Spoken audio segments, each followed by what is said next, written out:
Hey guys, कैसे हो आप सब? आई थिंक बढ़िया ही होगी और सब अच्छा चल रहा होगा सबके साथ। अपने लेक्चर की बात करें तो हम लास्ट लेक्चर में स्ट्रेट लाइन कवर किए थे, कोऑर्डिनेट ज्योमेट्री स्टार्ट कर दिए थे।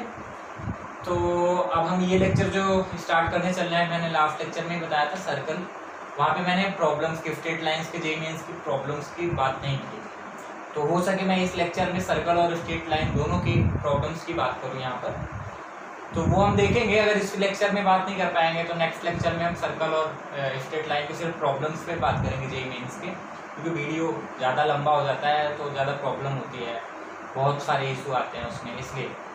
तो अभी बिना किसी बात के हम सर्कल स्टार्ट करते हैं, कोऑर्डिनेट ज्योमेट्री का सेकेंड जो हमारा लेक्चर है, फिर बीच बीच में हमारी आपकी बातें होती रहेंगी। क्लियर? चलो स्टार्ट करते हैं। तो आज का जो हमारा टॉपिक है वो है सर्कल। ठीक है, देखो हमने जब लाइन की बात की, स्ट्रेट लाइन की बात की, तो वहां पर मैंने आपको कोऑर्डिनेट ज्योमेट्री की इंट्रोडक्शन दिया कि the combination of algebra and geometry that is called coordinate geometry. ठीक है, तो जब हम सर्कल की बात करते हैं तो वहां पे लाइन की बात की, वो हमने डिस्क्राइब किया। अब सर्कल की बात करते हैं तो सर्कल क्या होता है? ये किसी पॉइंट का जो लोकस होता है, समझ रहे हो? लोकस ऑफ अ पॉइंट, बात समझ रहे हो? मैंने कहा मैंने ये कोई पॉइंट लिया, बात समझ रहे हो? मैंने ये कोई पॉइंट लिया, मैंने उसको नाम दे दिया C, और इस पॉइंट से जो हमारा एक स्टेबल पॉइंट है, कहा जाए स्थिर पॉइंट है, बिंदु है। इस स्थिर बिंदु से, इस पॉइंट से हम कोई कांस्टेंट डिस्टेंस लेकर, मैंने कहा कोई भी कांस्टेंट डिस्टेंस लेकर किसी भी प्लेन में, मैंने कहा ये कोई प्लेन है, ये मैं बोर्ड को लिया हूं कि बोर्ड हमारा क्या है, प्लेन है। किसी भी प्लेन में उस पॉइंट से लेकर एक कांस्टेंट डिस्टेंस लेकर जो लोकस, जो पिक्चर हम ड्रॉ करते हैं, वही हमारा सर्कल होता है। जैसे मैं ये कांस्टेंट कोई ये ले लिया, डिस्टेंस ले लिया, और मैंने कहा ये जो डिस्टेंस है सेम डिस्टेंस है, मैंने उसको R दिया। ये जो फिक्स पॉइंट है, फिक्स पॉइंट C, ये फिक्स पॉइंट जो है, यही जो है, ये तो सर्कल हो गया, यही फिक्स पॉइंट, ये जो फिक्स पॉइंट है ये कहलाता है सेंटर ऑफ अ सर्कल। बात समझ रहे हो? और जो ये डिस्टेंस, कांस्टेंट डिस्टेंस है, यही कहलाती है रेडियस ऑफ अ सर्कल। ये मैंने आपको सर्कल का जो है इंट्रोडक्शन दिया, सर्कल।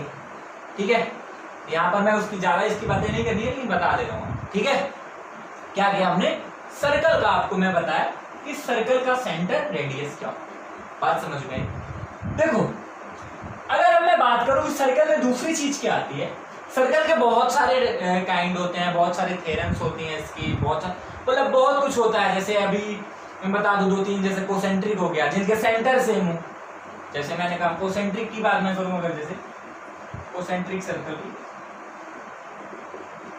तो कोसेंट्रिक सर्कल क्या होता है? जिनका क्या हो, सेंटर सेम हो। मैंने कहा ये भी है और ये, दोनों का सेंटर क्या है? C। ये कैसे सर्कल है? Concentric circle. बात समझ रहे हो? और मैं अगर कहूं को आर्गुमेंट सर्कल, ये कैसे सर्कल होते हैं? जिनकी रेडियस सेम हो, जिनकी क्या हो, रेडियस सेम हो, जिनकी क्या हो, रेडियस सेम हो, सेम रेडियस हो, किसी दो सर्कल या कोई भी, जितने भी सर्कल है, तो वो क्या कहलाते हैं? Congruent circle. बात समझ रहे हो? तो सर्कल के बहुत सारे काइंड होते हैं, बहुत सारे थ्योरम्स होते हैं इसके, तो वो यहाँ पे हमें बात नहीं करना, क्योंकि वो हमारे टॉपिक में नहीं है। सीधे हम सर्कल के अब इक्वेशंस पे आएंगे, सर्कल के इक्वेशंस पे की बात करेंगे, और जो हमारा फिक्स पॉइंट है, अलग अलग प्रकार के, जैसे मैंने स्ट्रेट लाइन में 6 तरीके का आपको इक्वेशन बताया, वैसे यहाँ पर बताऊं। ठीक है, तो बात करते हैं हम सर्कल के इक्वेशंस की। ठीक है, जितने भी और बात बात में ये तो होता ही होगा, ये तो मैंने आपको इंट्रोड्यूस किया सर्कल होता है, बात हुई। आगे चल, अगर यहाँ पे थोड़ा फिर बात करूं मैं, हाँ एक चीज यहाँ पे और बात कर लेता हूं मैं, अगर कहूं कि इसी सर्कल में किसी दो पॉइंट को मैंने एक पॉइंट से दूसरे पॉइंट तक मिला दिया, A to B मैंने कहा इसी सर्कल के अंदर सर्कमफेरेंस में, तो वो पॉइंट जो हमने मिलाया यहां से लेकर यहां तक, वो एक इसी के सर्कमफेरेंस मतलब इसकी पूरी पार्ट सर्कल के अंदर उसके एक पॉइंट से दूसरे पॉइंट से जो मिलाया वो हमारा कहलाता है कॉर्ड। बात समझ लो, वो हमारा क्या कहलाता है? कॉर्ड। ध्यान देना, अगर यही कॉर्ड सेंटर से होकर जाए तो वो डायमीटर कहलाता है। क्या कहलाता है? डायमीटर। डायमीटर क्या होता है? डायमीटर और रेडियस में रिलेशन होता है। डायमीटर इज इक्वल टू होता है 2 इंटू रेडियस।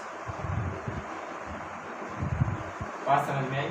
क्योंकि सेंटर से होके जाएगा, ये रेडियस और ये रेडियस है हमारा, 2 हो गया, वह r प्लस r2। बात समझ में? उसको d से जनरली डिनोट किया जाता है। तो मैंने बता दिया कॉर्ड, ये भी एक कॉर्ड होता है जो सेंटर से जाता है, उसे हम डायमीटर नाम देते हैं। ठीक है, बात समझ में आ गई इतनी? चलते हैं इक्वेशंस पे, देखते हैं सर्कल की इक्वेशन की बात करते हैं। ठीक है, इक्वेशंस की बात करूंगा, standard equations of the circle. अलग अलग इक्वेशन जो है, जैसे मैंने स्ट्रेट लाइन में पढ़ा वैसे यहाँ पर भी मैं इनके इक्वेशंस की बात करूंगा। जो पहला फॉर्म है अलग अलग फॉर्म के बारे में, वो सेंट्रल फॉर्म है।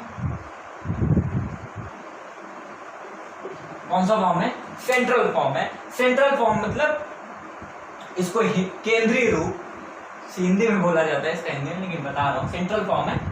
इस फॉर्म में देखते हैं सर्कल की इक्वेशन होती क्या है। मैंने कहा ये कोई सर्कल मैंने बना लिया जिसका सेंटर मैंने C लिया और C का कोऑर्डिनेट मैंने H और K ले लिया। बात समझ, ये XY प्लेन में है। बात समझ, जितना भी खेला होना है मैंने पहले ही बताया आपको, पूरा X और Y प्लेन में ही होना है। बात समझ लो ना, X और Y प्लेन में ही होना है। और जितना भी अभी स्ट्रेट लाइन भी दिखाया तो कोऑर्डिनेट ज्योमेट्री आपको बताया है, और X और Y एक्सिस को ही लेकर ही होना है। 3D अलग टॉपिक है, 3D में अलग पढ़ाऊंगा, लेकिन यहाँ पर X Y एक्सिस को ही लेकर होना है जितना कोऑर्डिनेट ज्योमेट्री पूरी है। ठीक है, तो ध्यान देना। और यहाँ पर जो है ये भी एक्स वाई के प्लेन से ही है। ठीक है, H और K इसका सेंटर है। मैंने कह दिया इसकी जो रेडियस है वो मैंने A ले लिया, जो कांस्टेंट डिस्टेंस है सेंटर से उसकी परिधि तक की, वो मैंने क्या ले लिया? A ले लिया। बात समझ रहे हो?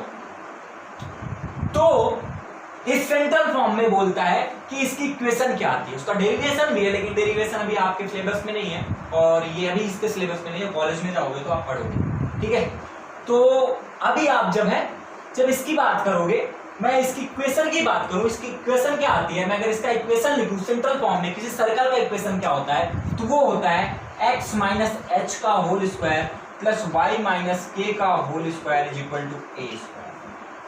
जहां पे h और k हमारे क्या है? सेंटर के कोऑर्डिनेट है, और a क्या है? हमारा रेडियस।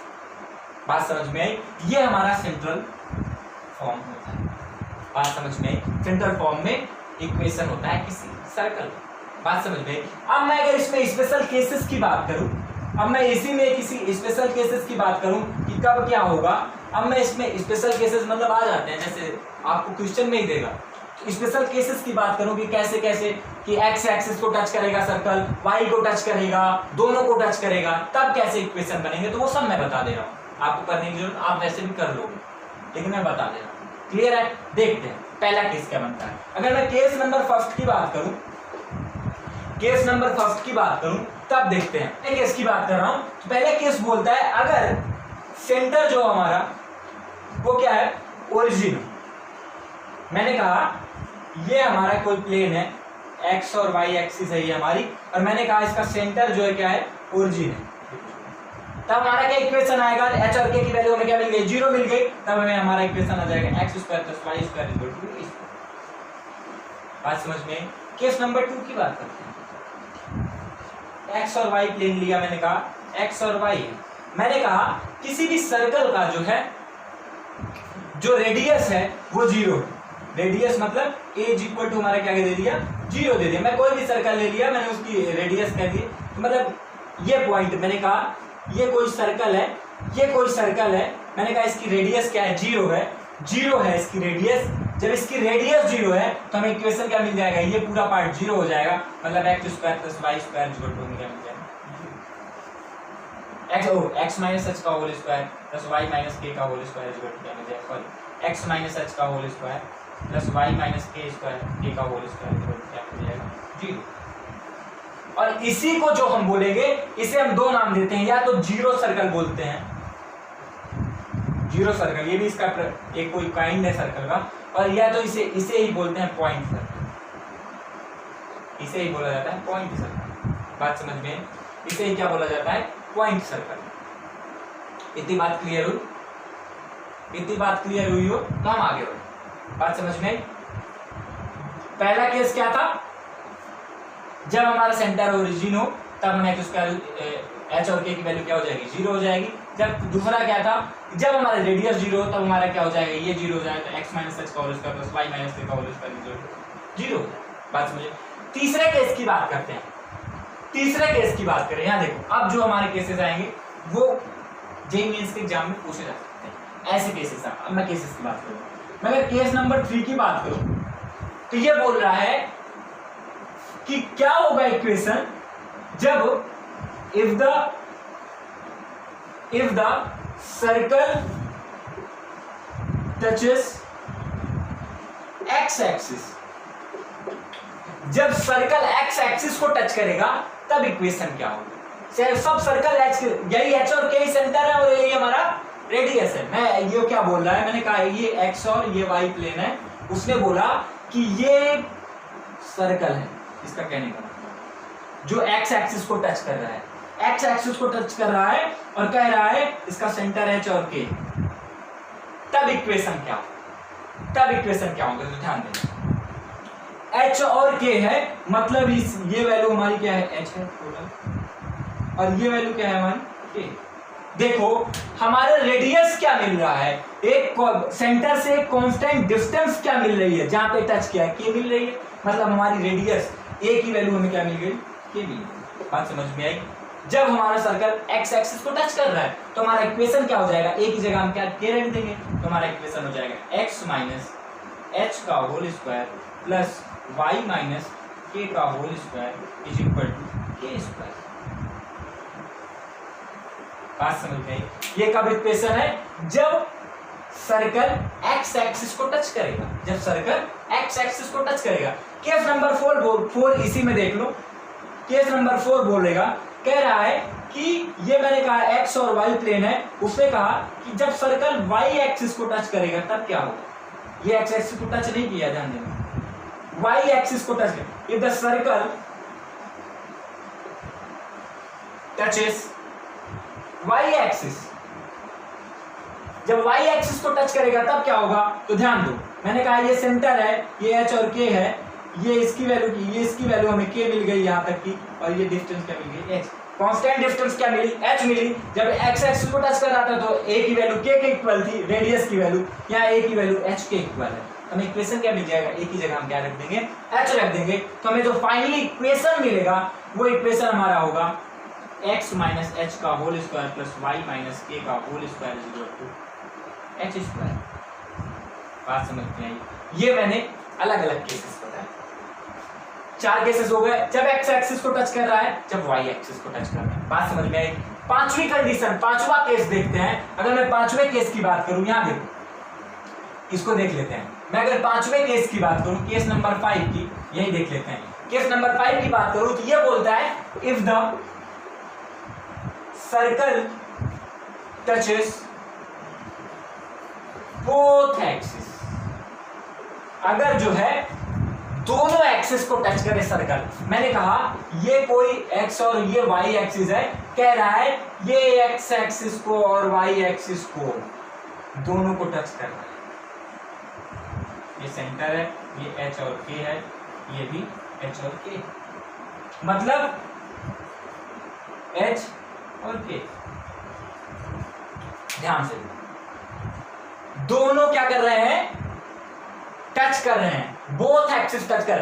देखो जब दोनों एक दूसरे को सर्कल जो दोनों एक्सिस को टच कर रहा है तो हमारी रेडियस क्या है, h इक्वल टू के मिल रहा है क्या, देख रहे हो क्या, समझ रहे हो, देख रहे हो क्या, h इक्वल टू के मिल रहा है ना, रेडियस सेम है, a equal to h equal to k मिल रहा है। तो या तो मैं a ही ले लूं सबका, या तो h ही ले लूं, या तो k ही ले लूं, मतलब इसका जो है हमारे क्या हो जाएगा, h k की मतलब h हो जाएगा।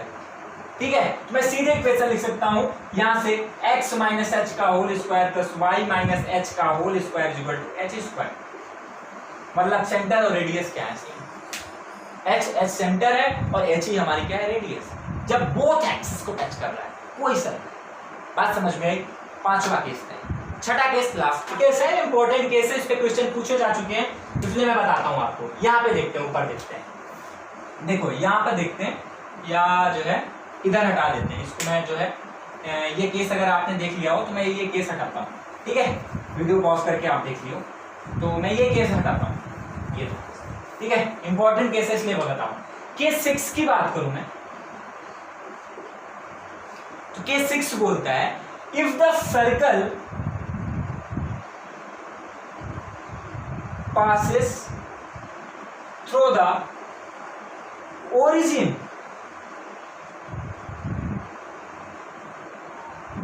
if the circle passes through the origin, अगर सर्कल ओरिजिन से होकर जाता है, जिसका सेंटर h और k है, जिस सर्कल का सेंटर क्या है, h और क्या है, उस केस में, लास्ट केस है लेकिन इंपॉर्टेंट केस है, ध्यान देना, इंपॉर्टेंट केस है। तो कह रहा है h और k उसका सेंटर है, ओरिजिन से होकर जाता है, तब क्या होगा इसका इक्वेशन। मैं कहने का मतलब अगर मैं दिखाऊं आपको, ज्योमेट्री दिखाऊं, ये कह रहा है ये x और y एक्सिस है, वो बोल रहा है कि ओरिजिन हमारी ये है, सर्कल हमारा ओरिजिन से होकर जाता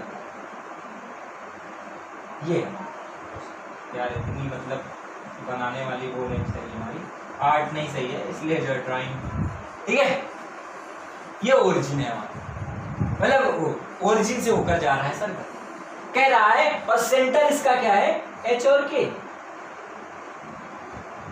h और k सेंटर है, मतलब ये डिस्टेंस हमारी क्या है, h है, और ये डिस्टेंस क्या है हमारी, k।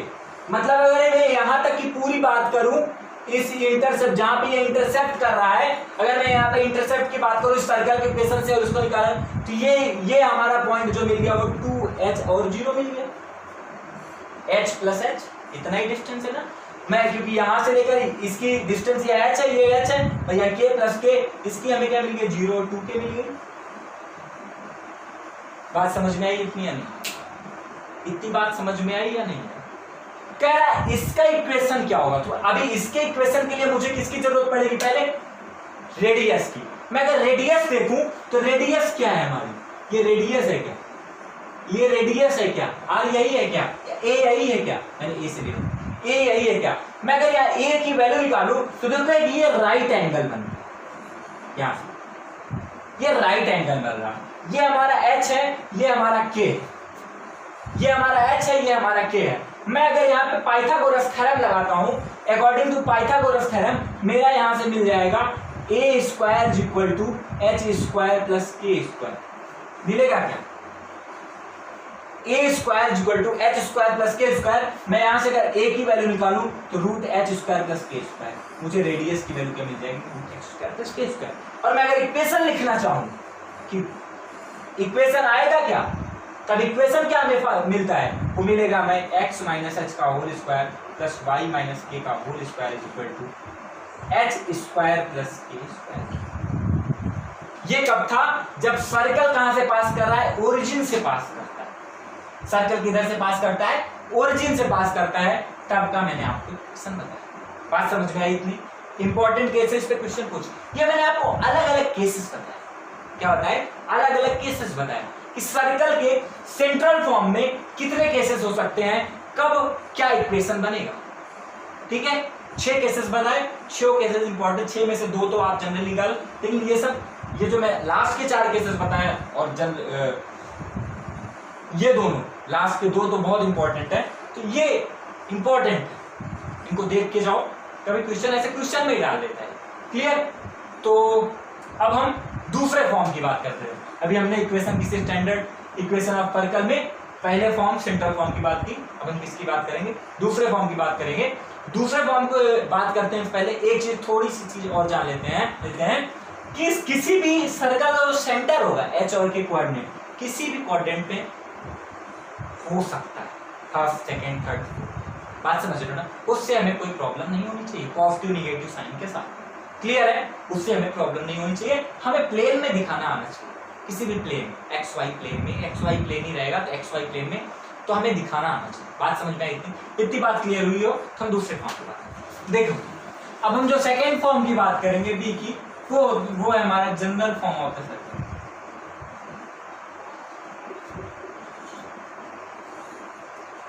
General form of the circle, circle की जनरल फॉर्म की बात करेंगे। मैं अगर जनरल फॉर्म की बात करूं तो इसमें क्या होता है, इसमें जनरल फॉर्म को सर्कल का जो इक्वेशन होता है, जो हमें इक्वेशन मिलता है, वो मिलता है x square plus y square plus 2gx plus 2fy plus c is equal to 0।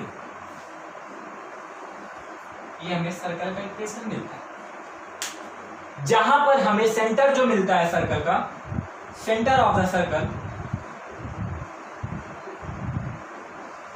जो मिलता है वो मिलता है -g एंड -f। मतलब अगर मैं यहां पे सीधी बात करूं तो ये ऐसे लिख सकता हूं,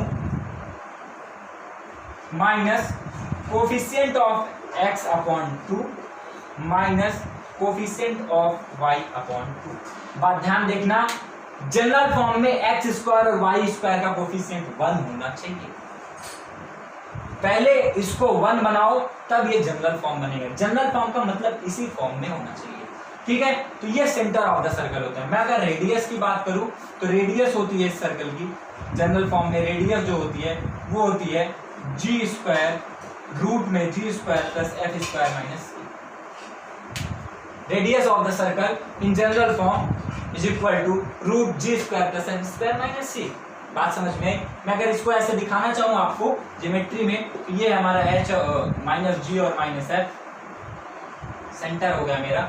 ठीक है, रेडियस हमें क्या मिल गई, root G square plus F square minus C. बात समझ गए? ये इसका जनरल फॉर्म होता है। किसी भी इक्वेशन का जो general form of the circle, किसी भी सर्कल का जो जनरल फॉर्म में इक्वेशन होता है वो होता है x square plus y square plus 2x plus 2fy plus c equal to 0। जब कोनिक पढ़ेंगे तब मैं बताऊंगा सेंसिटिविटी, अभी नेक्स्ट लेक्चर में, तब उससे भी यहाँ पे रिलेट करूंगा, उसको भी रिलेट करूंगा इससे, तो ध्यान देना। अभी यहाँ पे मैं इतना जनरली बता दूँ। ठीक है, तो centre of the circle minus G and minus F, radius root G square plus F square minus C. ध्यान देने वाली बात, एक्स स्क्वायर और वाई स्क्वायर का कोएफिशिएंट क्या रहेगा 1। क्लियर हुई इतनी बात? इतनी बात क्लियर हुई है अगर ध्यान देना। और हाँ, सी जी एफ ये तीनों कांस्टेंट है।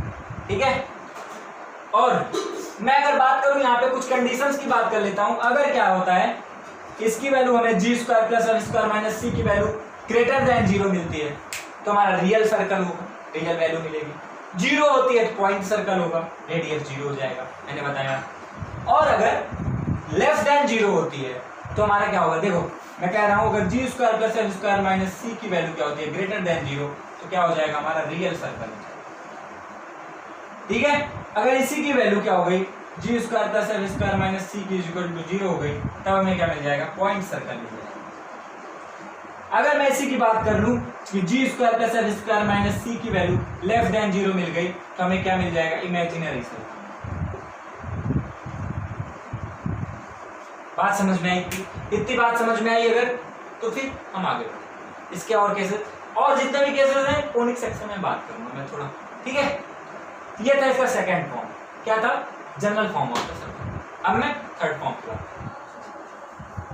अब मैं जो तीसरे फॉर्म की बात करूंगा, ज्यादा पूछा नहीं जाता बट कर लेते हैं, वो करते हैं intercept cut by the circle on the axis. बात समझ रहे हो? इंटरसेप्ट जो कट करेगा सर्कल एक्स और वाई एक्सिस पर, ध्यान देना सीधे एक्स एक्सिस पर जो इंटरसेप्ट कट करता है वो होता है, उसका जो फॉर्मूला होता है वो 2g² - c होता है। किसमें, ध्यान देना, general form of the circle में उसे लिया जाता है। General form of the circle क्या होता है हमारा, x² + y² + 2gx + 2fy + c = 0। X axis कितना इंटरसेप्ट 2√g² - c। मैं वाई एक्सिस की बात करूंगा तो वाई एक्सिस कितना करेगा 2√f² - c। बात समझ में आई कि इतनी बात क्लियर हुई? अगर इतनी बात क्लियर हुई हो तब आगे बढ़े। इसके अलग अलग केसेस हैं, अलग अलग केसेस जैसे बता रहा हूं।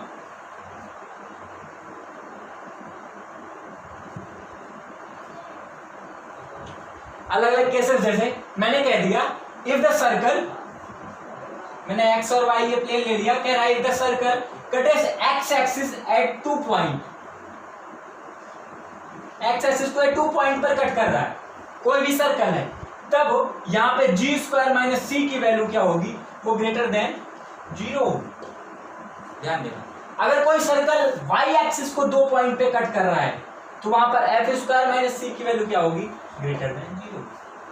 ध्यान देने वाली बात इतनी, एक्स एक्सिस को 2 बार जो है कट कर रहा है, इंटरसेप्ट कर रहा है, तो g² - c की वैल्यू क्या होगी, ग्रेटर देन 0 होगी। f², अगर y एक्सिस को कर रहा है f² - c की वैल्यू क्या होगी, ग्रेटर देन 0। बात समझ में आई? कुछ है नहीं इसमें ज्यादा कहानी, यही कभी कभी पूछ लेता है कि जब केसेस इसी के पूछते हैं। ठीक है, मैं ये तो 2 केस हुए। तीसरे केस की इसी में बात करूं,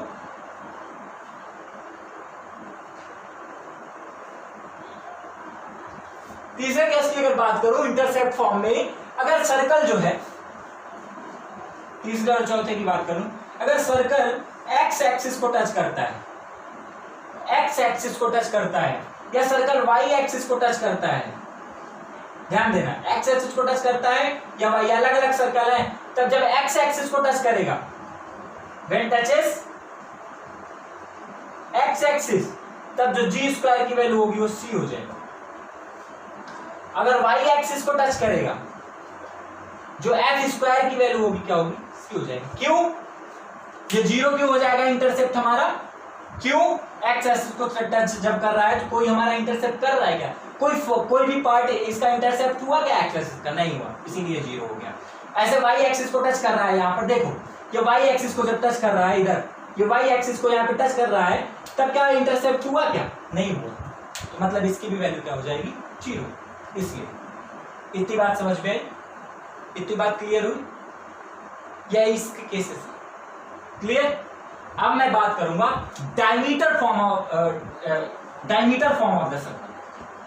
चौथा जो इस पे क्वेश्चन पूछ लेता है, तो मैं अब चौथे की बात करूंगा, कौन सा है, diameter form of the circle. Circle के डायमीटर फॉर्म की बात करूंगा, बात समझ रहे हो, सर्कल की किसकी, डायमीटर फॉर्म की बात करूंगा। ठीक है, diameter form of the circle क्या है, मैंने कहा ये हमारा सेंटर है, ये सेंटर है, और ये हमारा डायमीटर है, ये कॉर्ड सेंटर से होके जाती है, अभी मैंने बताया जो डायमीटर है, ये हमारा क्या है, डायमीटर है। ठीक है, मैं अगर बोलूं कि हमारा एक, समझ रहे हो, हाफ सर्कल में जो बना हुआ एंगल होता है वो कितना होता है, 90 डिग्री होता है क्या, 90 डिग्री होता है क्या? ये तो मैंने अगर इसको A दे दिया, इसको B दे दिया, इसको P दे दिया, चलो इस एंगल से हमें नहीं होता, बात समझ में, ये 90 डिग्री होता है। 90 डिग्री है मतलब इस लाइन की स्लोप, यहां से हमें मिल गया angle of APB is equal to 90 degree. तो यहां से हमें क्या मिला, यहां से हमें मिला कि ये लाइन और ये लाइन क्या है, दोनों पैरेलल हैं। मैंने कहा इसका स्लोप अगर मुझे मिल जाए, इसका स्लोप मिल जाए और इसका स्लोप मिल जाए, तो दोनों का जो स्लोप का मल्टीप्लिकेशन होगा, कल ही मैंने बताया जब परपेंडिकुलर होती है लाइन दो तो उनका जो मल्टीप्लिकेशन होता है, मैंने कहा m1 m2 इक्वल टू क्या होता है, -1 होता है। दो लाइन की अगर परपेंडिकुलर है तब उनके स्लोप क्या होते हैं, उनका मल्टीप्लिकेशन -1 होता है। ऐसे मैं कह दूं कि अगर इसका जो कोऑर्डिनेट है वो x और y है, इसका कोऑर्डिनेट x1 और y1 है और इसका कोऑर्डिनेट x2 और y2 है, तो हमें क्या मिल जाएगा, इस फॉर्मूला के अकॉर्डिंग, इस फॉर्मूला के अकॉर्डिंग यहां पे देखते हैं, इस फॉर्मूला के अकॉर्डिंग हमें मिल जाएगा m1 की वैल्यू क्या मिल जाएगी मुझे, y माइनस y1, मैं स्लोप का फॉर्मूला लगाऊंगा, y minus y1 upon x minus x1 into y वो है y minus y2 upon x minus x2 equal to -1।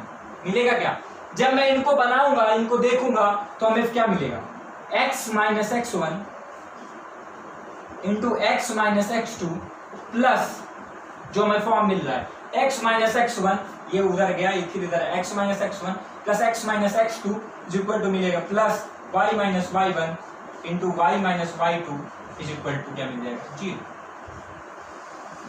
इनको मैं ओपन करूं, यही हमारा डायमीटर फॉर्म है, इक्वेशन डायमीटर के फॉर्म में सर्कल का इक्वेशन ये हो।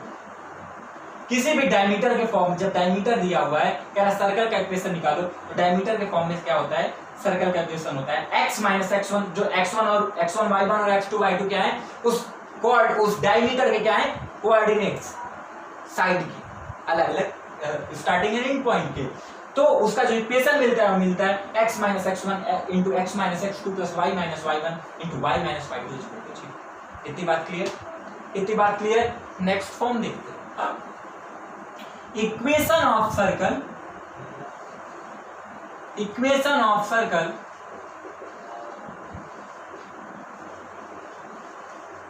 इन पैरामीट्रिक फॉर्म। पैरामीट्रिक फॉर्म में सर्कल का इक्वेशन क्या होगा, इक्वेशन ऑफ लास्ट फॉर्म ये है हमारा, तो बताइए पांचवा फॉर्म है। पैरामीट्रिक फॉर्म में सर्कल का इक्वेशन क्या होगा, इसको वीडियो पॉज करके आप देख लेना, मैं इसको थोड़ा यहां से बात समझ में, इसको हटा दो। पैरामीट्रिक फॉर्म जो इंपॉर्टेंट फॉर्म है, इसलिए देख लो एक बार, इससे क्वेश्चन पूछ लेते हैं। कह रहा है कि सर्कल का इक्वेशन पैरामीट्रिक फॉर्म में क्या होगा। मैंने पैरामीट्रिक फॉर्म स्ट्रेट लाइन में भी आपको दिखाया, यहाँ पे भी दिखाता हूँ। सर्कल का इक्वेशन क्या होता है, किसी भी, मैंने कहा ओरिजिन से जाने वाली, तो ओरिजिन जिसका सेंटर है उसका इक्वेशन क्या होता है, x² + y² इक्वल टू, मैंने रेडियस r ले लिया, r², यही होता है। या जब ये होता है, जब ये होता है तो ध्यान दें, सर्कल हमारा क्या होगा, ये होगा, सेंटर 0 0। बात समझ में आई। रेडियस कितनी है इसकी, r है। थीटा हमारा क्या है, मैंने कहा पैरामीटर, बात समझ में आई। रेडियस क्या है, 0, ध्यान देना। तब उस केस में, उस केस में मैं यहां पर अगर बोलूं तो जो उस केस में मुझे मिलता है x इज इक्वल टू, अगर मैं वैल्यू निकालूं यहां से x इज इक्वल टू, जैसे स्ट्रेट लाइन में निकाला था, x इज इक्वल टू मुझे क्या मिलेगा, r cos थीटा मिलेगा। क्या ये x है, x है, cos थीटा की वैल्यू मैं निकालूंगा, x अपॉन r होगा, r उधर चला जाएगा, x is equal to r cos theta. ऐसे मैं y की वैल्यू निकालूंगा तो मुझे क्या मिलेगा, r sin थीटा। मिला क्या ये, नहीं तो अगर आपको समझ में आ रहा है जिसमें वैल्यू पुट कर दो, अगर मैं वैल्यू पुट करूंगा तो ये हो जाएगा, यहां से देख लो, cos² theta plus sin² theta 1 हो जाएगा, तो r² इक्वल हो जाएगा। मतलब इस फॉर्म में मुझे वैल्यू क्या मिलेगी, ये पैरामीट्रिक फॉर्म क्या होगा, r cos theta r sin theta. जब थीटा एक पैरामीटर है तब हमें कोऑर्डिनेट क्या मिल गया, x और y। इस जब ओरिजिन से ज्यादा पैरामीट्रिक फॉर्म इसका मिला, पैरामीट्रिक फॉर्म की कोऑर्डिनेट क्या मिले हमें, और cos theta and r sin, जहां r हमारी रेडियस है, थीटा पैरामीटर। बात समझ में आई। ये तो पहला फॉर्म, इस फॉर्म में पहला केस हुआ। ये क्या हुआ, पहला। मैं अगर बात करूं, मैंने कहा सर्कल मुझे दिया हुआ है x माइनस h का whole square plus y minus k का whole square equal to r square. इस केस में क्या होगा, किसी भी सर्कल का इक्वेशन पैरामीट्रिक फॉर्म में, तब मैं दिखाता हूं आपको। मैंने कहा ये एक्स और ये वाई प्लेन है, मैंने कहा ये कोई एच और के इसका सेंटर है, और ये मैंने बोल दिया ये इसकी रेडियस आर है। बात समझ में आई? इसको भी मैंने ये लिया तो इसकी डिस्टेंस क्या हो गई, एच हो गई, उसकी डिस्टेंस क्या हो गई, कोई भी मतलब एच के कोई भी सर्कल मैंने ये बना दिया, लो ये डिस्टेंस आर है। बात समझ में आई क्या? तो एच डिस्टेंस क्या हो रहा है, ये और ऐड हो रहा है कि नहीं एक्स एक्सिस से, ये तो हमारी थीटा की वैल्यू आ गई। देखना मैं क्या बोलना चाह रहा हूं, बात समझो। एच और के की वैल्यू क्या है, ये एच की वैल्यू है, ये क्या है, ये के की वैल्यू है, मैंने कहा ये के की वैल्यू है। और यहां पे मैं अगर थीटा पैरामीटर ले लूं तो यही आर कॉस थीटा और आर साइन थीटा मिलेगा यहां, ठीक है। मैं बोलूंगा अब मैं x की वैल्यू निकालना चाहूं तो ये भी वैल्यू पूरा मतलब x में से, x एक्सिस में से मैं अगर h को निकाल दूं तब मेरे पास क्या बचेगा, r cos थीटा बचेगा कि नहीं बचेगा। x एक्सिस में से h को निकाल दूं तब मुझे क्या मिलेगा, और cos थीटा मिलेगा। मतलब x की value minus h equal to मुझे r cos थीटा मिलेगी, और y minus k equal to मुझे क्या मिलेगा, r sin थीटा मिलेगा। यहां से x की वैल्यू मुझे क्या मिल जाएगी, h plus r cos theta, और y की वैल्यू मुझे क्या मिल जाएगी, k प्लस r sin, जहां पे थीटा हमारा क्या है, पैरामीटर है। थीटा पैरामीटर है तो कोऑर्डिनेट मुझे क्या मिल गए, h plus r cos theta and k plus r sin theta.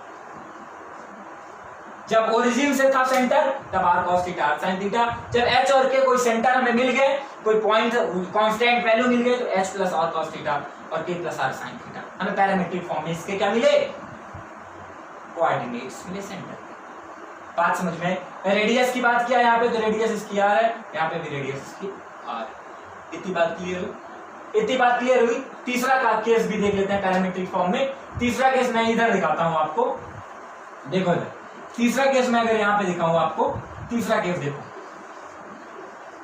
तीसरा केस जो है जनरल फॉर्म का है। किस फॉर्म का है, जनरल फॉर्म। मैंने कहा कि जो इक्वेशन है, अगर equation x square plus y square plus 2gx plus 2fy plus c equal to 0 दिया है, इसका पैरामीट्रिक इक्वेशन हमें क्या मिलेगा, तो वही जैसे इसका दिया तो इसका हमें क्या सेंटर पता है, माइनस जी और माइनस एफ होते हैं। इसका रेडियस पता है हमें क्या मिलता है, G square plus F square minus C. Value ऐसे पुट कर दो इसमें पैरामीट्रिक फॉर्म में जो आया है, ठीक है। थीटा हमारा पैरामीटर यहाँ पे भी होगा। अगर मैं यहाँ से वैल्यू पुट करूँ तो हमें कोऑर्डिनेट क्या मिलेंगे, एच की वैल्यू में क्या मिल जाएगी, माइनस जी प्लस आर की वैल्यू क्या है हमारे, minus G square plus F square minus C cos theta root में नहीं। बात समझ में आई? एक ये कोऑर्डिनेट मिल गया, दूसरा कोऑर्डिनेट हमें क्या मिल जाएगा, minus F plus G square plus F square minus C sine theta. जब जनरल फॉर्म की बात करूंगा तो ये था हमारा standard equation of the circle, मतलब सबके पूरे इक्वेशन के मैंने फॉर्म बताया आपको। ये लास्ट हमारा जो फॉर्म था पैरामीट्रिक फॉर्म था, ठीक है। अलग अलग आपको मैंने फॉर्म बताया, सर्कल के जितने भी इक्वेशन के फॉर्म थे मैंने आपको बताया। अब मैं बात करूंगा टेंजेंसी ऑफ टेंजेंट, सर्कल के टेंजेंट, जो इंपॉर्टेंट, बहुत इंपॉर्टेंट सेक्शन है, बहुत इंपॉर्टेंट पार्ट है जे मेंस का, ठीक है। मैं उसकी टेंजेंसी की बात करूंगा। तो किसी इक्वेशन यहाँ पे क्लियर हुआ। अब मैं टेंजेंसी की बात करते ही हमारा क्या होगा, जे मेंस का सिलेबस खत्म, ठीक है। अब बात करते हैं टेंजेंसी, ठीक है। आगे चला वो टेंजेंट ऑफ द सर्कल। मैं सर्कल के टेंजेंट की बात करने चल रहा हूं, ठीक है। इसे बोला जाता है हिंदी में स्पर्शरेखा। बात समझ में? तो देखते हैं। मैंने कहा पहले मैं डिफिनीशन जानता हूं टेंजेंट ऑफ द सर्कल क्या है। मैंने कहा कि कोई सर्कल है जिसका सेंटर सी है, तो इसकी टेंजेंट क्या होती है। तो ध्यान देना, किसी भी सर्कल को जब कोई एक स्ट्रेट लाइन किसी टू कोइंसिडेंट पॉइंट से होती हुई जाती है, मिलकर होती, टच करते हुए जाती है, that is called tangent of the circle. मतलब मैंने कहा कि ये कोई पॉइंट है, तो मैंने कहा ये टू, देखो ये पॉइंट, एक पॉइंट ये है, एक पॉइंट ये, टू कोइंसिडेंट सेम पॉइंट है, बात समझ रहे हो? तो ये हमारी क्या कहलाती है? Tangent of the circle. यही हमारी क्या कहलाती है? Tangent of the circle. इतनी बात क्लियर हुई? इतनी बात क्लियर हुई तो आगे चलते हैं। अगर मैं सर्कल कंडीशन ऑफ टेंजेंसी की बात करूं, इसी में कंडीशन ऑफ टेंजेंसी, अभी तो मैंने डिफिनीशन की बात की, अगर मैं इसी पे बात करूं कंडीशन ऑफ टेंजेंसी की, तो देखते हैं कंडीशन ऑफ टेंजेंसी क्या बोलती है। मैंने कहा कि अगर कोई मैं अगर यहां से खींचता हूं सेंटर से, तो ये हमारा कहलाता है डायमीटर। तो मैंने पहले बताया सेंटर से होकर जाने वाली कॉर्ड क्या कहलाती है? डायमीटर। और इसी को टू पार्ट में डिवाइड करते हैं, टू होते हैं, दो जगह मिलती है सर्कल में काटते हैं, तो वो हमारी सेकंड कहलाती है, हिंदी में क्षेत्र। बात समझ में आई? इतनी बात क्लियर हुई? मैं अगर बोलूं, ध्यान देना, अब ध्यान देना, मैं अगर कोई पॉइंट ले लूं, मैं कहूं यहां पर P की वैल्यू, कोई P वैल्यू ले लिया मैंने कहा, फिर यहां पर अगर मैं P की वैल्यू या कोई Q ले लूं, मैंने कहा कोई उसकी वैल्यू, तो यहां पर P की वैल्यू हमें क्या मिल गई? 0। ये हमारी कोई एक्सी, ये समझ लो, ये हमेशा चाहिए। ये तो हमारा R है पूरा टोटल, ये हमारी रेडियस। यहां मैं देखूं तो P की वैल्यू, हम यहां से P की वैल्यू स्टार्ट करते हैं, तो P की वैल्यू क्या है हमारी? 0। यहां से बात करूं तो R से क्या है? P छोटा है, R बेटर है। बात समझ लो। मैं अगर इस पर बात करूं, यहां की बात करूं, तो P is equal to R, tangent P is equal to क्या है? R है कि नहीं? P is equal to R। P क्या है? इसकी लेंथ है। बात समझ रहे हो? मैंने यहां से इसकी लेंथ ना की, नापे उसकी परिधि तक। बात समझ रहे हो? तो वही P क्या है? R की इक्वल। टेंजेंट जहां पे टच कर रहा है, टेंजेंट कहां है? जो परपेंडिकुलर लेंथ यहां से, वो उसी को P से मैंने। और मैं अगर यहां पे कोई खींच दूं, तो यहां पे क्या है? P greater than R। बात समझ रहे हो? तो ये नहीं, तो ये P is equal to R जब होता है, तो that is called tangent of the circle. बात समझ में आई? ऐसे समझ लो। इतनी बात समझ में आई? कंडीशन ऑफ टेंजेंसी समझ में आई? ये समझ में आई? तो अब हम चलते हैं इक्वेशन ऑफ द टेंजेंट। किसी भी सर्कल की टेंजेंट की इक्वेशन क्या है वो हम देखें। क्लियर? आगे बढ़ो। अब मैं बात करूंगा इक्वेशन ऑफ टेंजेंट।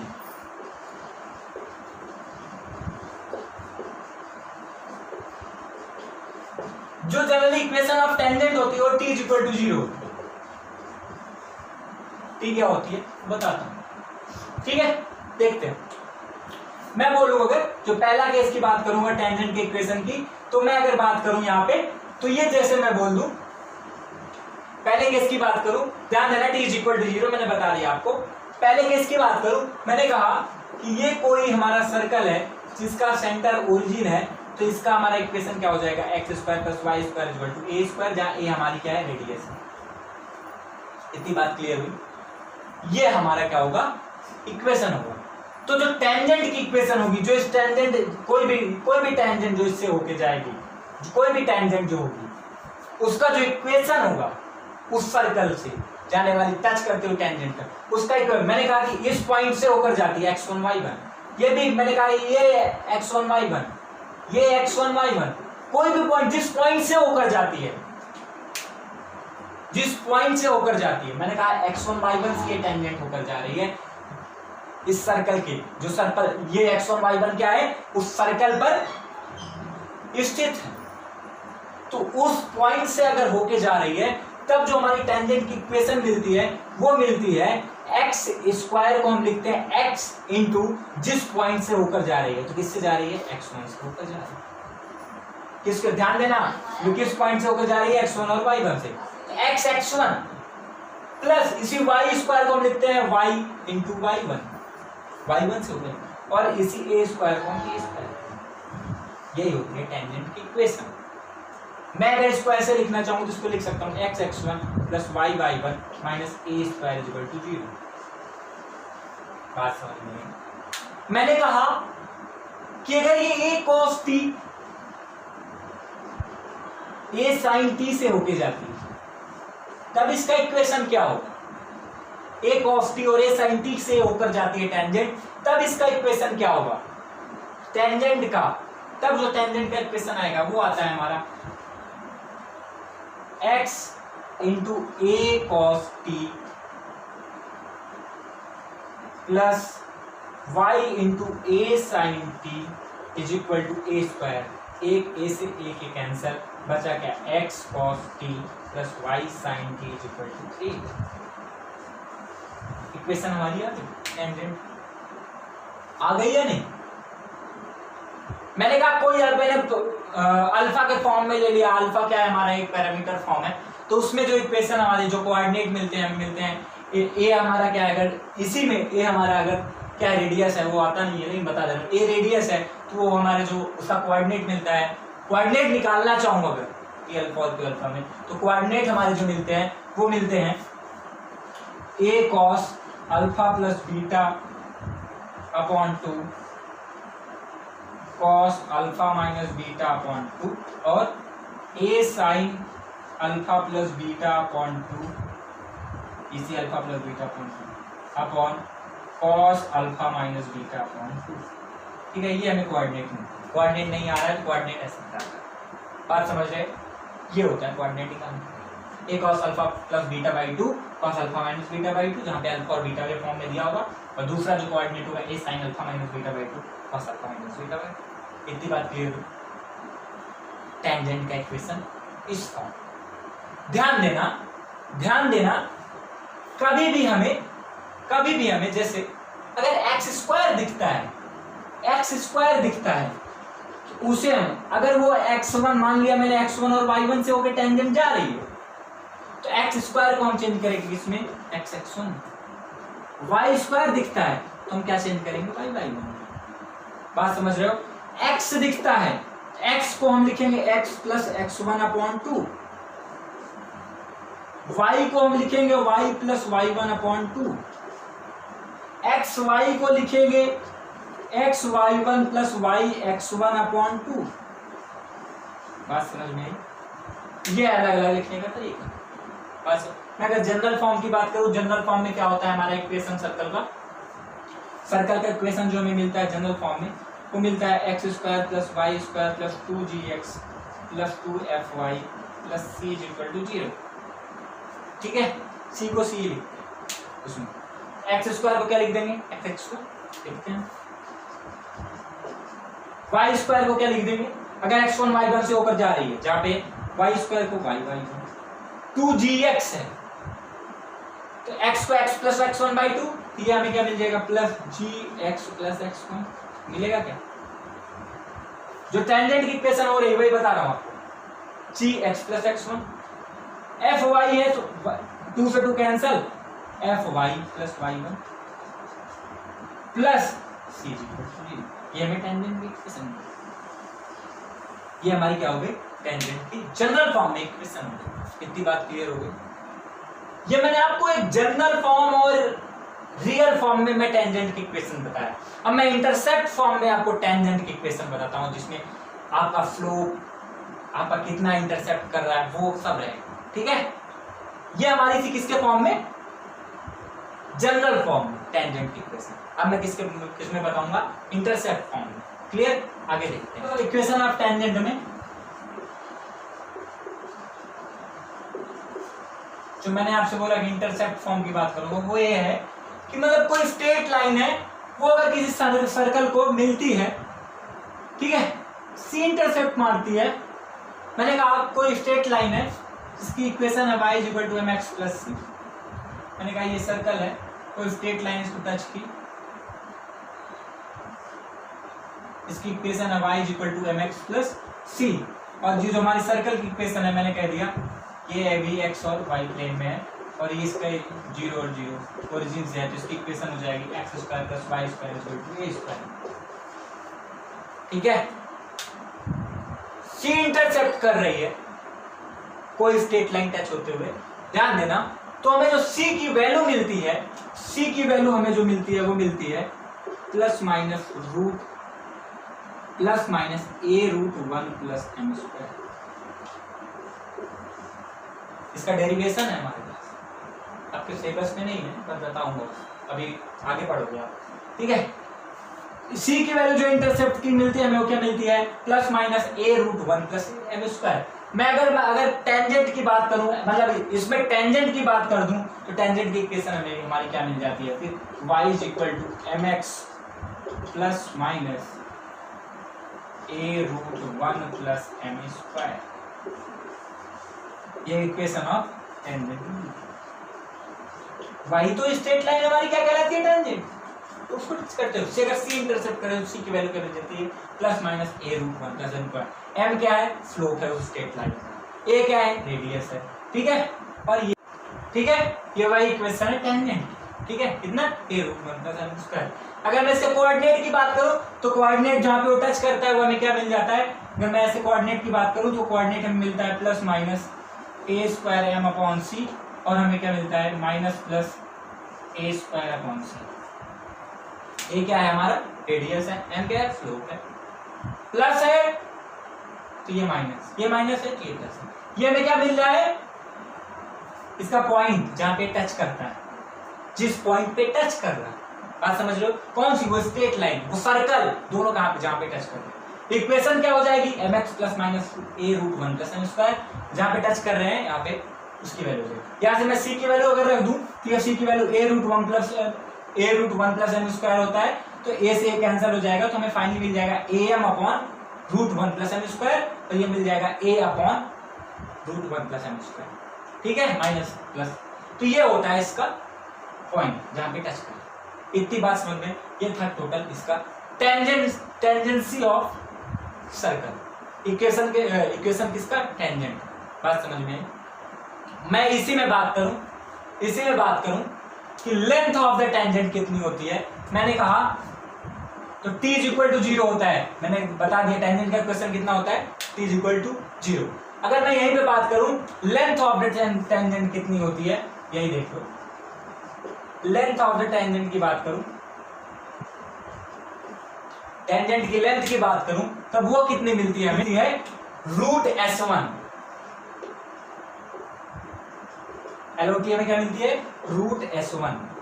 S1 मतलब क्या है, ध्यान देना, S1 क्या है, मतलब x1 और y1 पॉइंट से होकर जा रहा है वो टेंजेंट। मैंने कहा ये x1 और y1 पॉइंट से होकर जा रही है वो टेंजेंट, तो इसकी लेंथ हमें क्या मिल जाएगी, रूट S1। S क्या है हमारा, सर्कल है, S क्या है, सर्कल है। जैसे मैंने कहा कि हमारे पास सर्कल है x square plus y square plus 2gx plus 2fy plus c is equal to 0।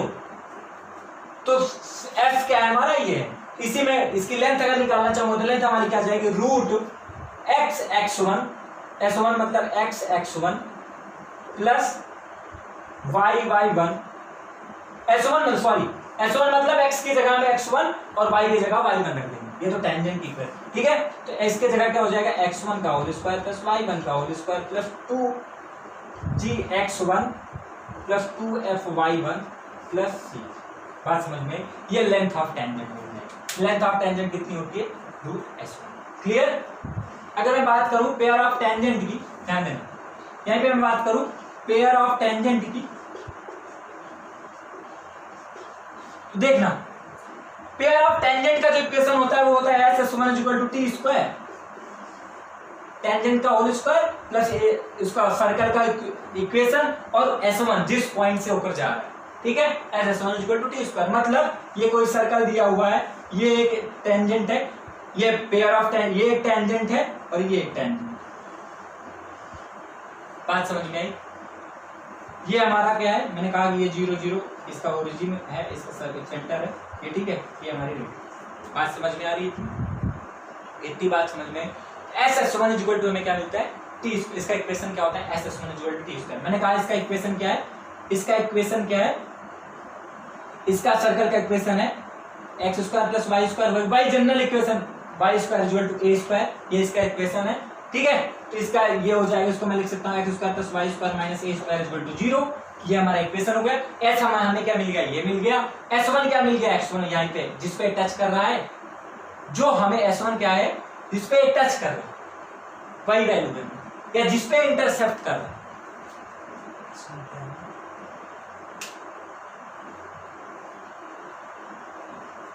ठीक है।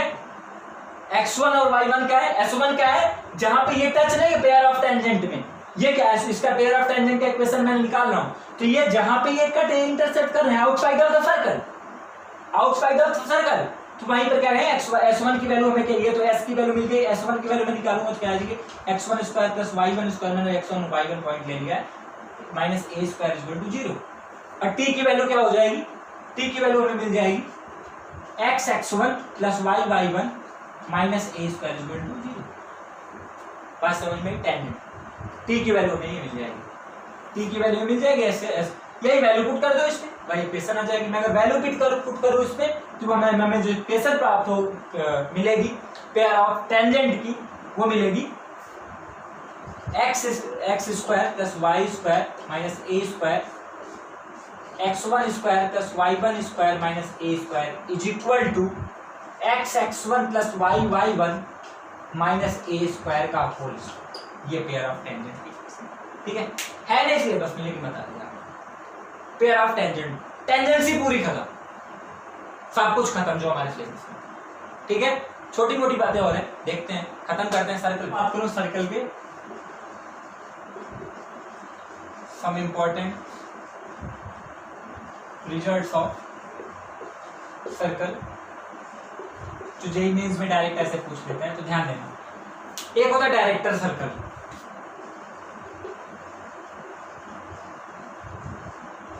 ये डायरेक्ट क्वेश्चन पूछा होगा, इसको ध्यान देना, इसका मैं बता देता हूँ डायरेक्टर सर्कल में होता क्या है, clear. Pair of tangent, pair of tangent की बात की क्या मैंने, ये बात की थी ना अभी, इसकी इक्वेशन s1 = t स्क्वायर हमने निकाला था यार।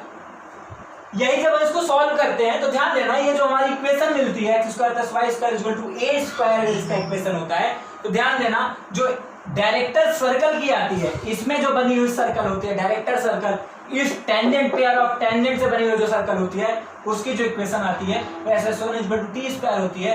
तो ध्यान देना इसी इक्वेशन से हम इसकी रेडियस निकाल सकते हैं, तो इसकी रेडियस ध्यान देना जनरल सर्कल से √2 टाइम्स होती है। अगर जनरल सर्कल की इक्वेशन रेडियस a है, इसकी रेडियस a है, तो डायरेक्टर सर्कल की जो रेडियस होगी, डायरेक्टर सर्कल की जो रेडियस होगी वो √2 टाइम्स होगी। बात, हमारा सर्कल का पूरा काम खत्म, जितना भी हमारे सिलेबस में सर्कल था मैंने बता दिया आपको, टेंजेंसी की इक्वेशन था, यही मेन थे, ठीक है। तो ध्यान देना, देख लेना इनको, सर्कल की थियरी पूरी कंप्लीट होती हुई। आज के लेक्चर में नहीं बात होगा सर्कल और स्ट्रेट लाइन की प्रॉब्लम्स की, सर्कल और स्ट्रेट लाइन दोनों के प्रॉब्लम्स हम नेक्स्ट लेक्चर में बात करेंगे, सिर्फ प्रॉब्लम्स में सॉल्व करेंगे। उसके बाद हम बात करेंगे किसकी, कॉनिक सेक्शन की। ध्यान देना, हो सके कॉनिक सेक्शन कल ही के लेक्चर में मैं स्टार्ट कर दूं, और उसके बाद मैं स्टार्ट करूंगा कॉनिक सेक्शन पूरा करूंगा, उसके प्रॉब्लम सॉल्व करूंगा, क्लियर। फिर आज मैं सर्कल भी खत्म करता हूं, नेक्स्ट लेक्चर में अपन मिलते हैं, तो ठीक है। That's all for this class, thank you.